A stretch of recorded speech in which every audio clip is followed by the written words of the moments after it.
Ahí lo tiene usted, las personas que pasen la última noche del año en el Torito van a poder cenar pavo, pero por más rica que esté esta cena, pues sin duda alguna este no es el lugar ideal para pasarlo. Y decenas de personas van a recibir el Año Nuevo fuera de casa. Pero ¿sabe usted más o menos cuánto cuesta celebrar la llegada del 2019 en algunos lugares? Pues tome nota porque aquí le decimos. Para que no pase el último día de este 2018 cocinando, hay lugares que ofrecen distintos menús de comida para que usted simplemente disfrute con su familia y seres queridos de una rica cena.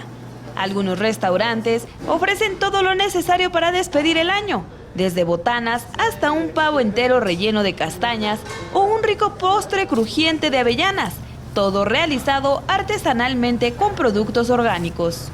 Normalmente preparamos crema de castañas, salmón ahumado, que es ahumado aquí muy artesanalmente con mezquite. Preparamos pavos rellenos de castañas. Es una tradición muy francesa. Una cena modesta puede ser aproximadamente alrededor de 600 pesos por persona, claro. Y una cena un poquito ya, digamos que con lujo, puede ser hasta 1,200 por persona.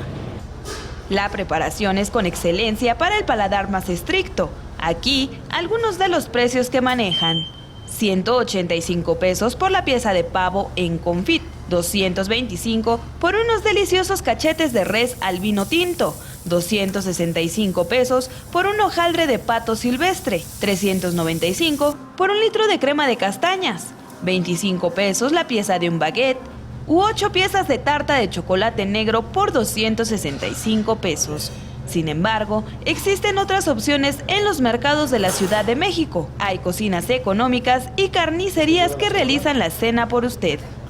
Ahorita en tiempos de diciembre lo que manejamos es el lechón, el cabrito, lo que es el pecho horneado, el chamorro horneado, lo que manejamos también es el pavo horneado, pavo relleno. El precio de 1 kilo de corona de ternera horneada está en 400 pesos, el lechón horneado adobado en 1,500 la pieza, un cabrito horneado adobado 1,500 pesos, la salsa de tamarindo, mango o vino tinto 130 pesos por litro, el lomo de cerdo horneado con adobado en 260 pesos. Sin importar el platillo que lleve a su mesa la noche de este 31 de diciembre, Capital 21 le desea que pase una feliz noche y tenga un próspero Año Nuevo 2019. Con imágenes de Manuel Hernández, Iraís Morquecho, 21 Noticias.